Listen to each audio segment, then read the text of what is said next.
Assalamu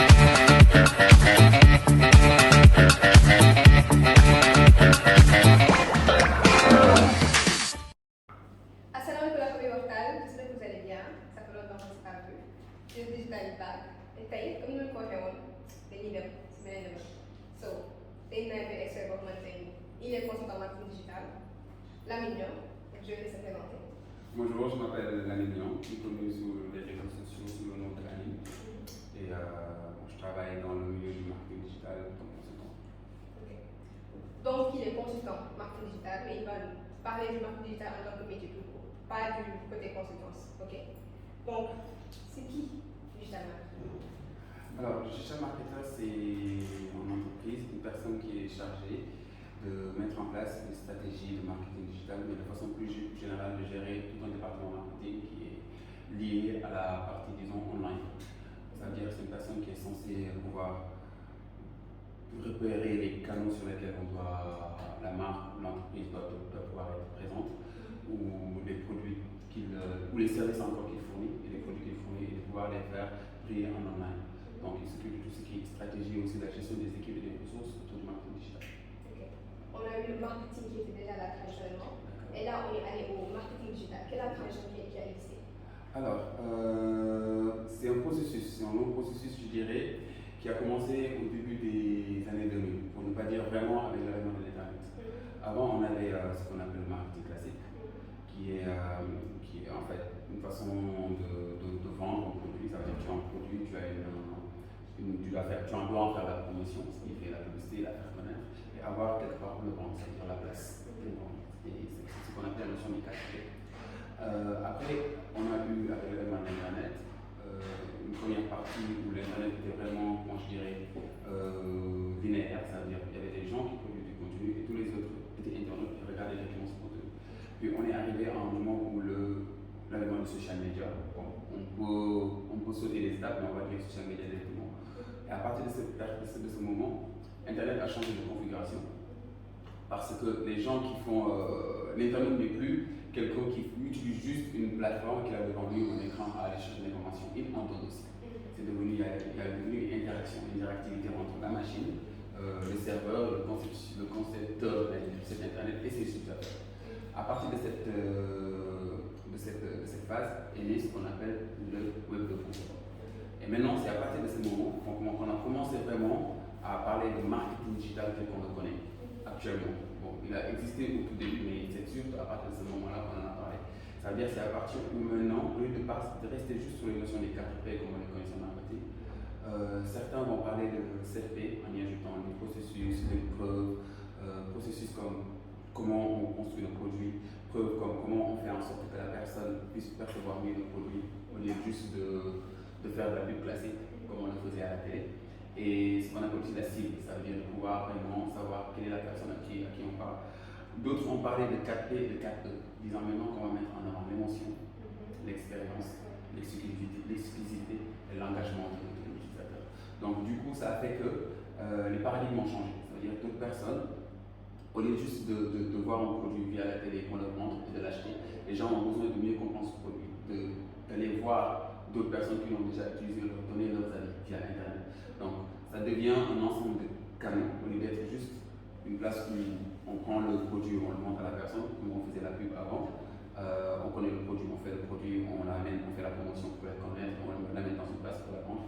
Maintenant, ça a carrément changé, c'est que les gens vont déjà donner leur avis sur le produit, donc ils vont d'une certaine manière influencer sur le produit en tant que tel, comment il est. Ils vont pouvoir maintenant aller chercher des informations sur le produit.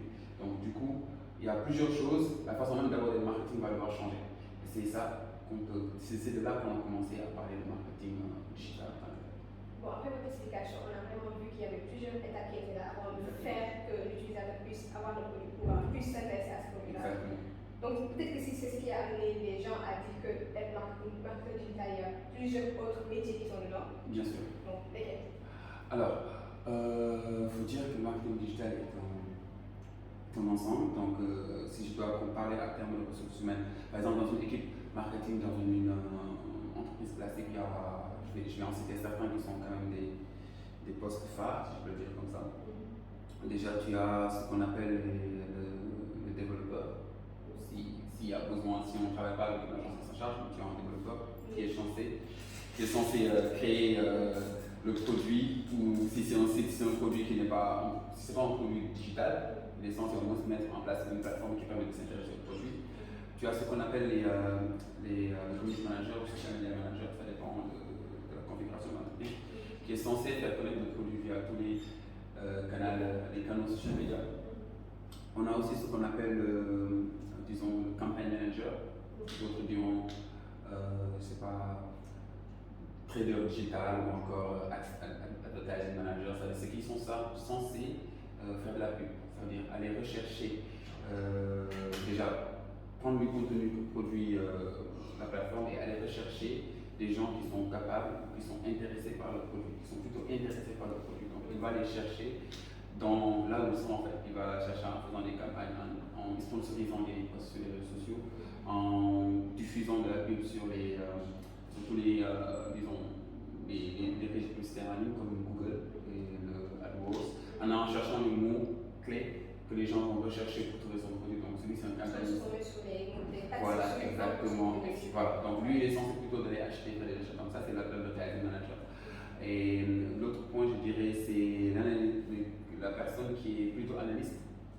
Alors, analyste dans web analyst, je dirais, il est censé aller chercher tout ce qui est donné, ça veut dire pouvoir déjà, d'habitude c'est dans plusieurs configurations, c'est le web analyst qui fait du SEO, ça veut dire qu'il est censé voir quels sont les mots qui sont recherchés, qui mènent vers la plateforme et aller demander à ce qu'on crée du contenu pour que ces mots-là puissent être bien placés et surtout de bien les mettre dans les liens pour qu'il n'y ait pas de.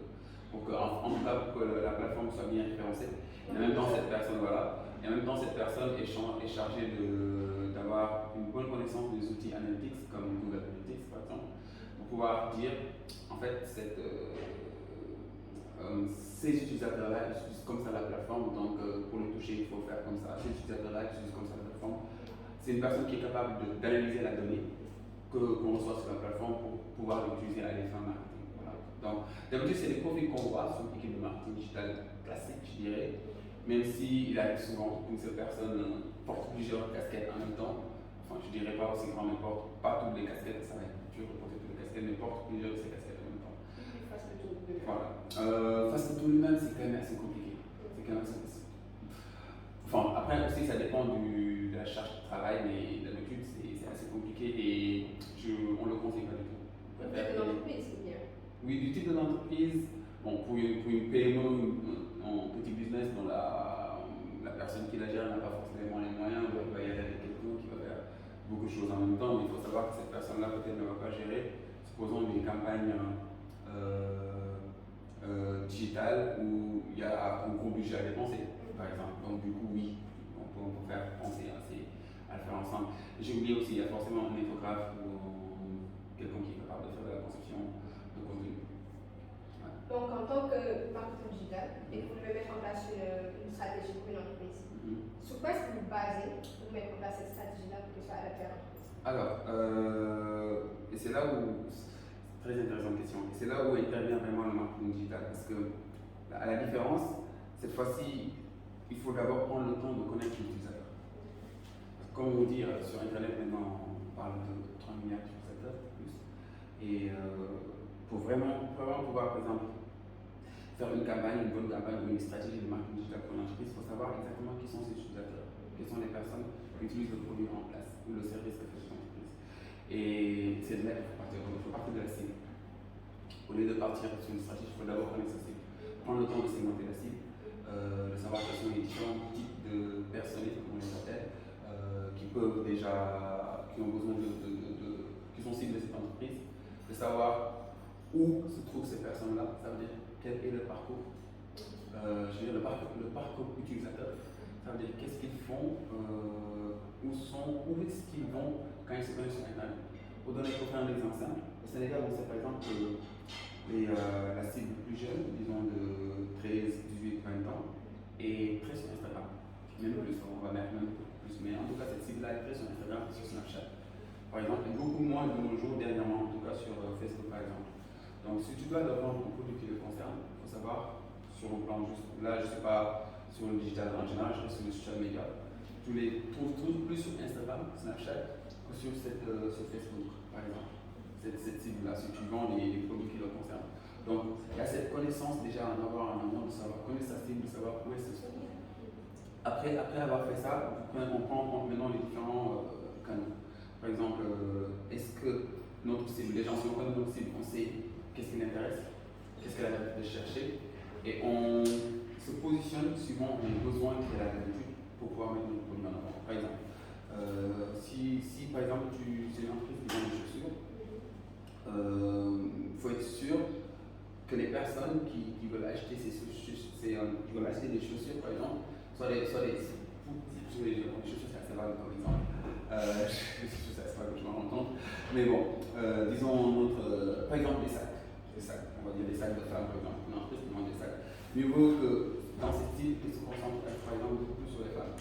Et qu'elles sachent quels sont les besoins de ces femmes. Par exemple, qu'est-ce qu'elles cherchent comme type de sac. Ils ne vont chercher peut-être sac à main, pour être plus clair. Au lieu de taper juste sac. Sac à main, marque telle, ou sac à main avec telle. Et ça, c'est des choses sur lesquelles la personne qui fait. C'est des choses sur lesquelles il faut penser quand on prépare la cible. Donc, il y a ça. Donc, pourquoi la cible est importante, c'est qu'elle intervient sur tous les types de canaux que nous avons sur le marketing digital. La cible nous permet de savoir sur quelles réseaux sociaux on va se concentrer, ou sur quels réseaux sociaux de façon générale on va se concentrer. Elle nous permet de savoir à quel moment on devrait s'intéresser ou s'intéresser aux cibles quand elle fait de la recherche. Si on fait, là c'est la partie AdWords, d'accord, en création. Et même ces mots-là, on va les mettre dans le contenu que nous allons créer. Ça nous permet de savoir aussi sur quel site web, si c'est les réseaux sociaux, on va trouver notre cible pour décider de quel site on va mettre nos publicités en ligne, et ainsi de suite. Donc il y a déjà cette cible. Après cette cible, maintenant on réfléchit, après avoir mis la cible, on prend le temps de réfléchir quels sont nos objectifs. Qu'est-ce que nous voulons faire? On veut gagner de la notoriété pour la marque, on veut générer directement des ventes sur cette marque, on veut générer des ventes, avoir de la notoriété, ou plus faire connaître la marque, ou créer une communauté autour de cette marque. Tout ça. Et après avoir fait ces objectifs, chaque objectif, on prend le temps de mettre derrière ce qu'on appelle un indicateur clé, un KPI, qui permet de savoir si on l'a atteint ou pas. Par exemple, je donne un exemple. Pour savoir si on a une communauté sur les réseaux sociaux, on a une bonne communauté, on juge par l'engagement des personnes sur nos pages et la taille de notre communauté sur les pages, le nombre de likes, le nombre d'abonnés, et aussi savoir quel est l'engagement, le niveau d'engagement. Ça veut dire si on poste si on fait une publication, combien de personnes le voient, combien de personnes réagissent, le pourcentage de personnes qui réagissent. Donc ça, c'est par exemple pour savoir quel est notre niveau de notoriété ou notre forte place dans notre communauté. Et il y a d'autres qui permettent la vente encore, c'est de savoir si on fait une pub, combien de personnes se sont intéressées et ont déclenché une action d'achat, par exemple. Ça aussi, c'est des KPI qu'on peut mettre en place pour les mesurer. Donc du coup, après les objectifs, il y a les KPI qui mesurent les objectifs. Et entre les deux, il y a les stratégies à mettre en place. C'est les stratégies qu'on met en place pour atteindre l'objectif. Maintenant, pour la partie stratégie, déjà, de façon générale, on est sûr qu'on va utiliser tous les canaux que j'ai cités plus tôt. Ça veut dire ce qui est l'achat média, ça veut dire acheter des publicités sur les différentes plateformes, Facebook et Google de façon générale, et les autres régies publicitaires. Dans les autres pubs, normalement, si on achète sur ces deux, on parvient à toucher presque tous les sites web. Donc, parfois, il y a la nécessité d'aller directement via les sites web, parce que certains bloquent certaines positions sur leur page, sur leur site web, et ça pourrait t'intéresser, tu es obligé d'aller négocier avec eux, mais ça c'est autre chose. Après, on a les réseaux sociaux où on crée la communauté, on communique, on fait tout. Après, on a tout ce qui est contenu. Il y a aussi l'emailing. Si on a une bonne base d'adresse mail, on peut aussi construire tout au plus. Bon, il y a d'autres. Il fut longtemps, et toujours d'ailleurs sur nos sites, ça existe, on peut toujours faire des stratégies SMS, même si on envoie de moins en moins. Et voilà, tout ça, je pense, c'est à tous cet ensemble pour pouvoir mener à bien une stratégie marketing digitale. Voilà. Pour arriver à tout ça, est-ce que vous avez besoin de compétences techniques? Alors, oui. Parce que sur toutes les ressources humaines que j'ai citées à un moment, il y a la présence et la nécessité d'avoir certaines compétences techniques. Par exemple, il faut savoir maîtriser techniquement les plateformes de publicité. pouvoir faire des campagnes impactantes et performantes dessus. Ça demande une certaine. C'est quand même faux. Il y a le besoin de pouvoir en tout cas acquérir la compétence de comprendre comment fonctionne la plateforme et de bien comprendre la partie technique du marketing. Qu'est-ce que c'est un certain moment, c'est quoi un CPC, un CPC, c'est quoi un CPM, c'est quoi une impression, ça c'est des termes plutôt techniques qui sont propres au digital marketer de façon générale. Donc il y a ça, et il y a le besoin aussi, puisqu'on fait du social media, de pouvoir créer du contenu, en création de contenu, si c'est visuel ou audiovisuel de façon générale, on a besoin de quelqu'un qui est technique pour pouvoir créer ce contenu, que ce soit en infographe, que ce soit en vidéaste, et ainsi de suite. Donc déjà ça. Après, s'il y a besoin de mettre en place une plateforme ou des solutions digitales, tu as besoin d'un développeur. Donc l'idée, c'est pas qu'une seule personne fasse tout ça. Donc c'est l'équipe derrière. Dans cette équipe, bien sûr, il y a différents profils qui doivent travailler ensemble pour évoluer et faire performer une campagne. Ouais. So, comme d'habitude, vidéo vous voulez, ok. Vous m'en êtes